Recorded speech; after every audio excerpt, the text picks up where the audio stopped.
Yan po ang ating kinakaharap na problema. Ang talagang long-term solution dyan, mga batang Maynila, ay proper flood control project. I hope someday, somehow, matuto na ang ating bansa na yung mga politiko wag nang nakikialam sa flood control project. I'm happy, I'm happy na ang Senado, nakita ko, napanood ko si Senator Ping Lacson at si Senator Marcoleta na si Senator Ping Lacson nag-privilege speech, si Senator Marcoleta nag-iimbestiga. O sana maimbestigahan din niya yung mga congressman na involved sa mga ganitong klaseng transaksyon. Bakit ba nakikialam ang congressman sa flood control project o mga pumping station ng DPWH? Kasi kung ba, alam mo, meron silang mga salitaan dyan eh. Oh, distrito ko yan ba't hindi ko alam? Yan ang mga salitaan dyan.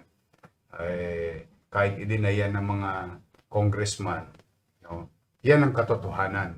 Mulat ang tao dyan, ha? Moka. Opo. Alam ng tao yan na nakikialam ang congressman.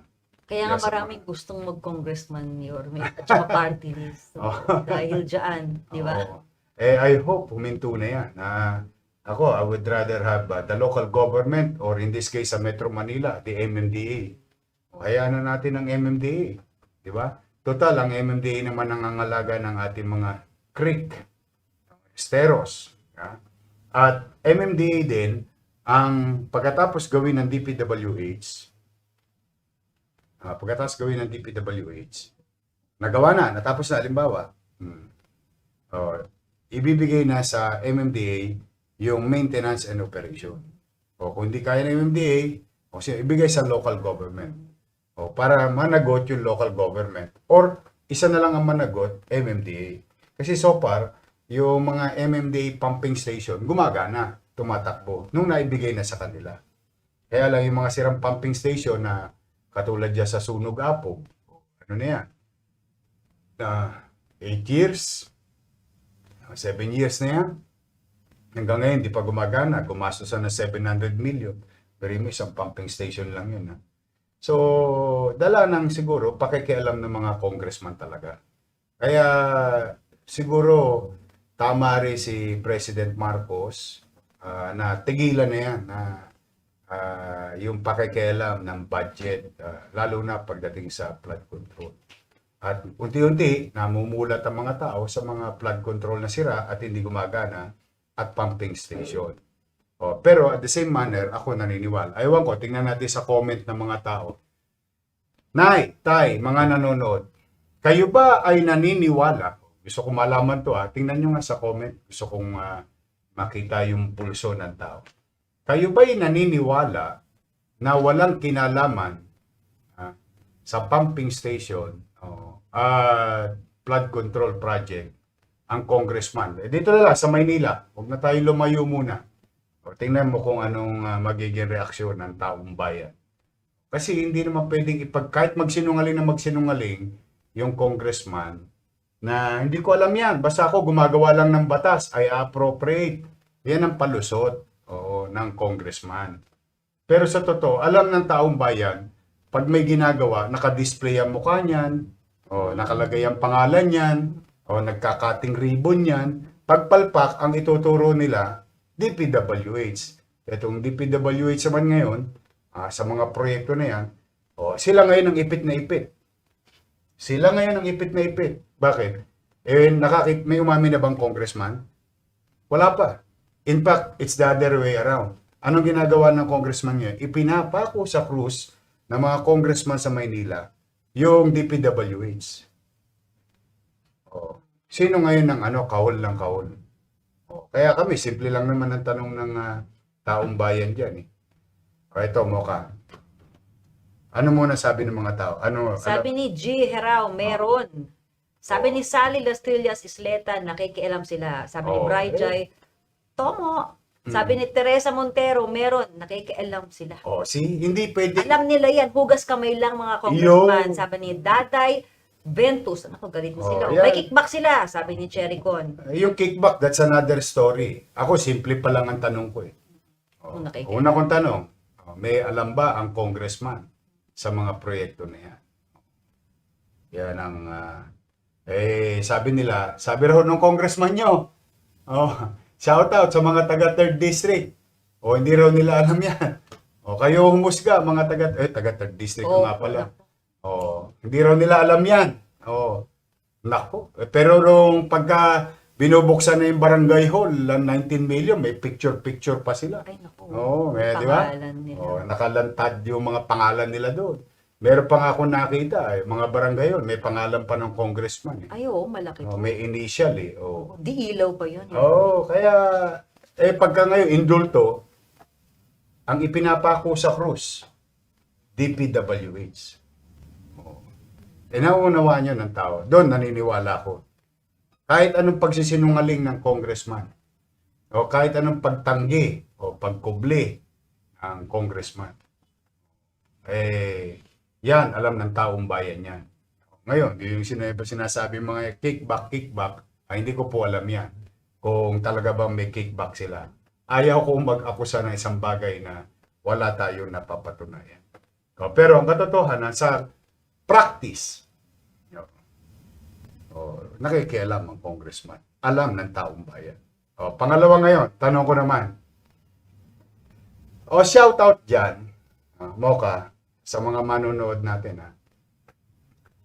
Shout out yung mga nagpagawa ng bahay. 20 square meter, 30 square meter. Kahit malaki o kahit maliit. Basta mga nagpagawa ng bahay. Shout out sa mga nanonood.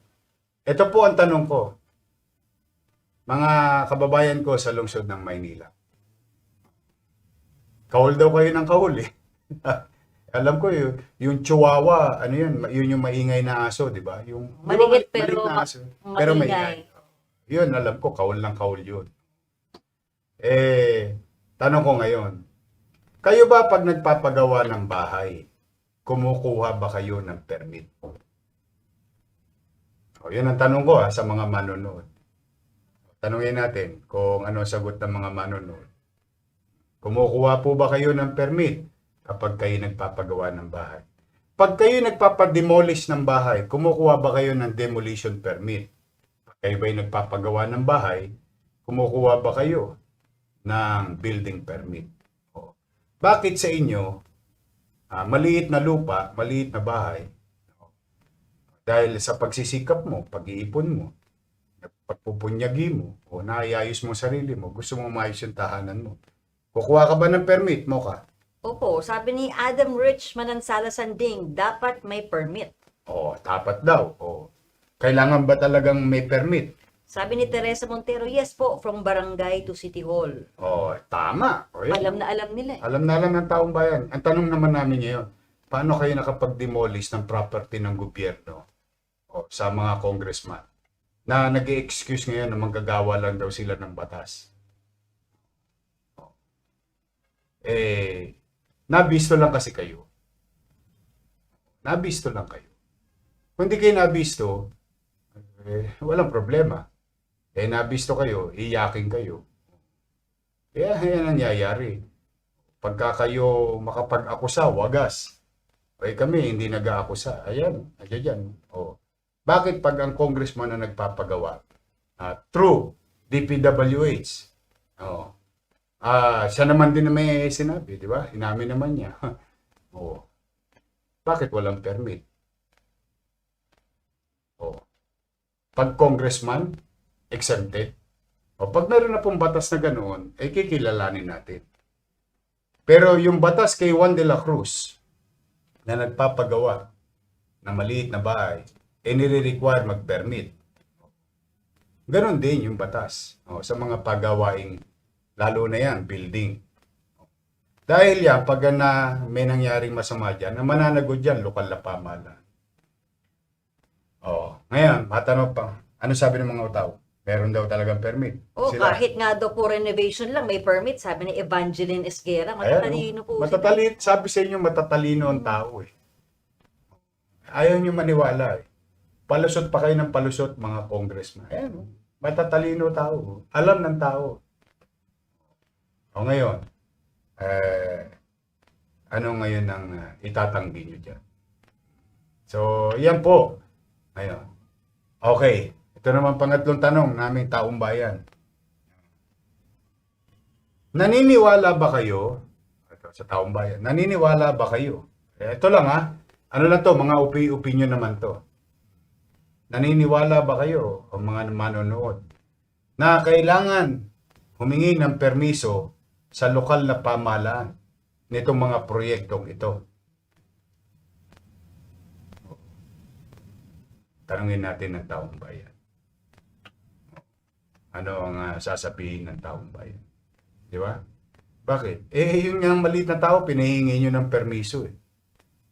Yung pa kaya sila. Di ko mo ba sila ay congressman? Ano alam mo ka, naglakihan ang ulo nito mga to eh.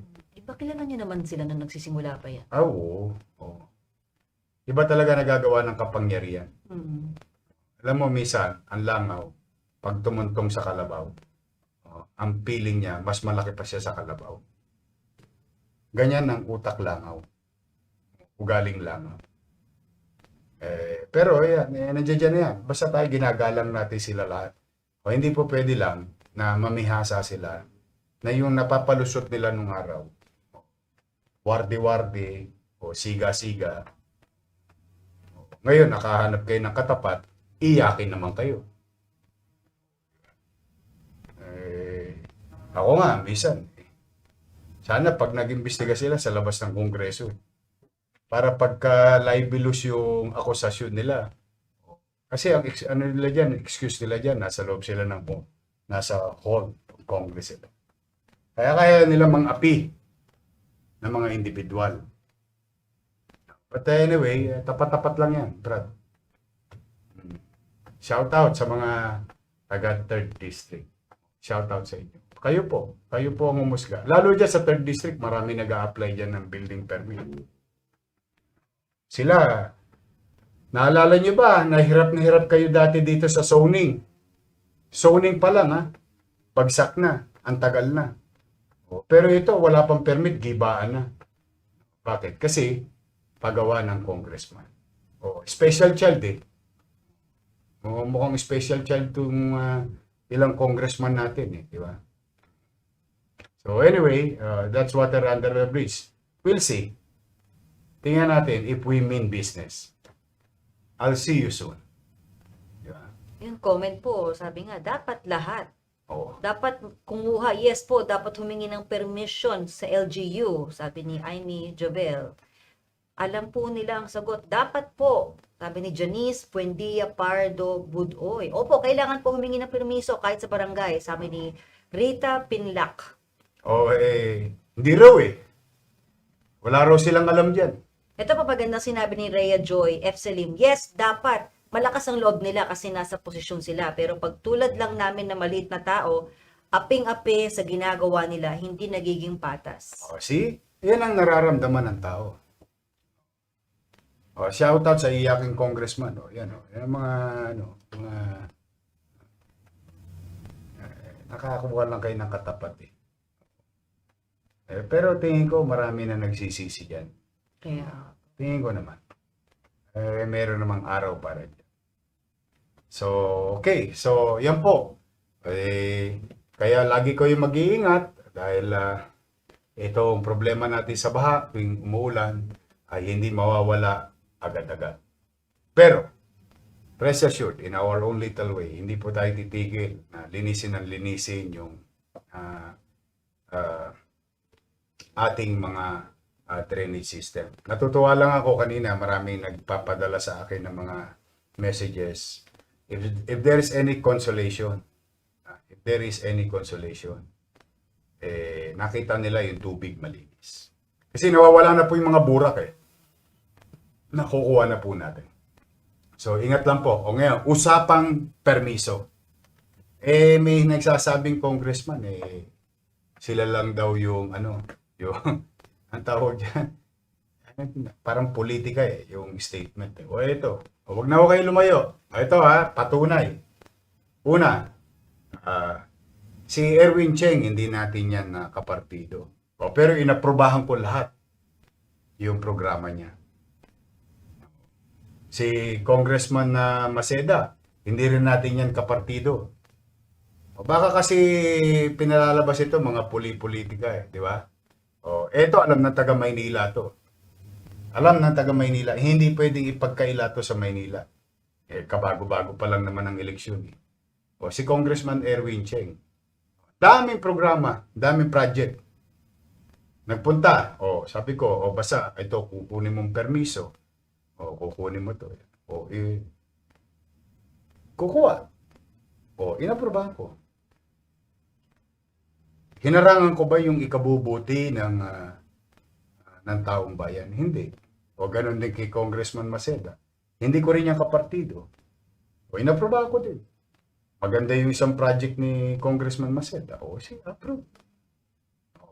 Kaya lang, kayo ba, gagastos kayo ng 19 million pera ng taong bayan. Gagawa ng barangay hall.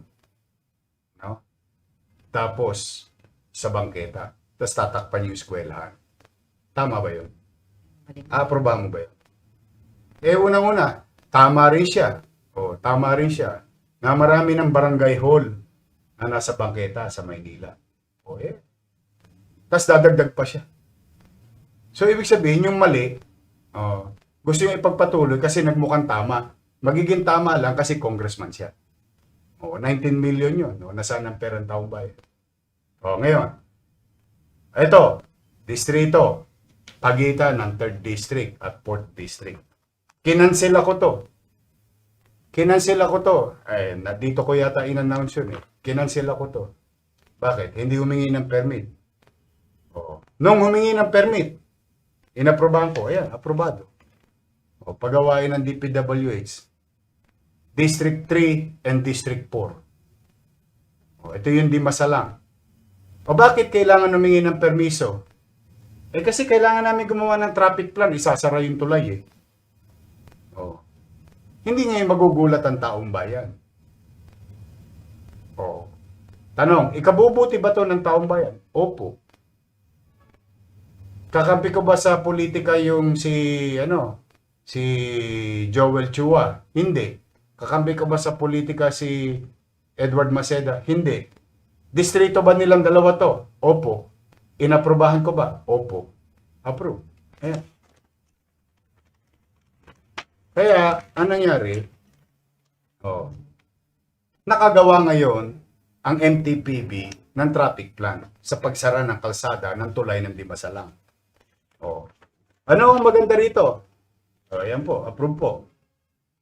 Ano pong maganda rito? Nagbayad po sila ng buwis.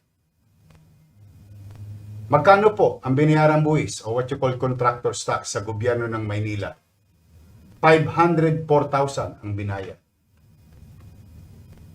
Yun yata ang ayaw ipagawa ng mga ibang congressman. Baka kasi mabawasan ko yung pribilehiyo o yung para sa kanila kung ano man. Kung sino man yun. Ito, nagbayad. May resibo pa to sa gobyerno ng Maynila. Samban Dimasalang, District 3, District 4. Ulitin natin Kasi alam mo yung manloloko. Lawyer, sorry. Hindi ko tuloy ma-pronounce ang maayos Kasi minsan napapansin ko yung lawyer na congressman, nagiging liar na congressman. Binubuli. Bully? Nahuli lang, nabisto lang kayo. Kaya umiiyak kayo. Ito, sa inyo to, sa distrito nyo to. DPWH. Kakampi ba sa politika? Hindi. Kung politika lang ang pag-uusapan, kaligtasan ng taong bayan ang iniisip ko Yung convenience ng taong bayan plus yung mga regulatory power ng local government. Ibinalik sa akin, nag-apply, binigyan ko, inaprobahan ko, nagbayad ng buwis, legal ngayon.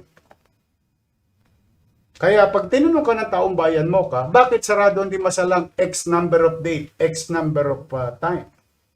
Kasi may gagawin. Para saan? Sa ligtas at maayos na tulay. Kung politika lang, yan. Marami pa. Ibang mga congressman, sila Dionisio. Lahat sila. Di ba? Kung politika at politika, Wala ho yun. Ako, sanay po ako ng politika. Lumaban nga tayo, outsider Alam naman ng taong bayan. Hindi nyo pwedeng pasinungalingan ng taong bayan. Wala na po kayo mabobola ngayon. Mga iyakin. Kayo na ang nabisto Dati kayo nang bibisto Kayo yung kahul ng kahul. Ngayon kayo nabisto, umiiyak kayo na binubuli kayo. Hindi kayo binubuli. Ayaw nyo lang mabisto. Tapos ngayon, pag nabisto, tuturo mo DPWH. Kawawang DPWH. Ako nanonood ako nung Senate hearing. Ewan ko ano kaya reaksyon ng taong bayan sa Senate hearing. Unti-unti na nabibisto yung yung mga congressman. Mga naging contractor. Anong bagong word nila? Contractor. Contractor. Tama. Ayun. Contractor. Malay mo, meron niya sa Maynila. Kasi, yung nahuli ko kahapon ay isa sa listahan ng kontraktor na pirepresenta ni Presidente ay kontraktor ng 3rd District ng Manila sa flood control din sa buong bansa. Yap. Mukhang ayaw nilang malaman ng tao yun. Pero ilalahad natin yan. May oras ako para dyan. Pero ngayon, kasi naawa naman ako sa tao. Kasi pinag-uusapan natin yung baha. Talagang yun ang nangyayari. Ngayon, Mocha. Balik rin naman natin. Pupunta ako sa bahay mo. I-rearrange ko yung sala. Magagalit ka? Pag hindi kayo nagpaalam. Oo. Syempre po. Oo. Kasi yung mga Bahay mo gamit, yan oo, tsaka... Tama ba? Oo. Ako chairman Pwede ba yun? See? Tamo? Parang boss, parang common sense, di ba? Exactly. Kaya akala nito mga congressman na to, naloloko nila yung taong bayan. Hindi ho. Alam ng taong bayan, manood kayo sa comment. Tingnan natin. Very, nga sila, engrossed po sila sa ating topic actually Di ba? Oo. Kahit na anong pagsisinungaling nyo, hindi namin alam yan. Gumagawa lang kami ng batas. Lelang yung panot. Bubulahin nyo pa taong bayan. Alam ng mga taong bayan yan. Siguro kasi boss nakakalusot noon, Exactly. Noon nakakalusot. Oo. Bumoto na ang taga Maynila ng bagong mayor Yun yung katotohanan Kasi nga hindi naging maganda ang naging nangyari sa lungsod ng Maynila. Noong nakialam na at pinayagan ng alkalde ng mga congressman ay gawin ang gusto na lamang nilang gawin. Tingnan mo Yung tennis court. Yung tennis court doon sa District 2. Ginawa nilang meeting area ay tennis court yun ng mga nagte-tennis doon. Di ba? Kung hindi ako naging mayor, hindi pa mababawi yun para mabalik sa tao na gamit ng mga taga roon. Yung ba'y totoo? Shoutout sa mga taga District 2. Alam ng mga taga District 2 yan. Araw-araw silang tinawag dyan Diyan nagkaroon ng AKAP, AKAP, Tupad, AIX. Yan yun Alam ng mga taga-District 2 yan. Ang ipinagpapasalamat ko lang sa taong bayan, Mocha, bagamat talamak ang bigayan ng AKAP, AIX, at Tupad nung nakaraang halalan. Yan, sa basketball court, yan sa District 2. Doon sa may tennis court na sinasabi ko. Sa Tutuban. Tapos yung nangyayari naalala mo yung na-iskandalo pa ng isang kandidatong mayor na live niya, yung bigaya sa San Andres Complex. At saka ginamit niya sa may what do you call this, sa may Ninoy Aquino Stadium. At saka doon sa Quiapo, may isang opisina ron. Bigayan ng bigay. Ang pinagpapasalamat ko lang sa tao, tumibay ang damdamin ng tao, hindi nagpatokso. Binigyan pa rin tayo ng pagkakataon, overwhelmingly. So, ano ibig sabihin? Para bang sinasaad ng taong bayan na bantayan mo kami. Ito po, boss, pagandang sinabi ni Air Guard Pamilosa, gising na ang Batang Maynila. Oo. Yun ang ano ng tao dun. Yun ang statement ng tao. Bantayan mo kami. Pangalagaan mo kami. Kasi wala kaming kakayanang lumaban sa congressman. Yan ang statement ng ordinaryong Batang Maynila. Oh. Ngayon, pag hindi natin ipupulis, hindi natin didisiplinahin at hindi natin aayusin, o warde-warde na ang Maynila. Ulitin natin ha. Inaprobahan ko ba? Okay. Yung mga proyekto ng mga kalaban kong congressman kasi yun ang gustong palabasin ni nung isang lawyer congressman. Inaprobahan ko ba? Inaprobahan ko. Alin ang hindi ko inaprobahan? Yung mga hindi po pwede. Yun ang ayaw nila. Kasi gusto nila sila masunod. Yan yun. Yan ang katotohanan dyan. Pero again, hayaan ko ang taong bayan ang humusga. Sino ang nagsasabi at sino talaga ang tapat at totoo.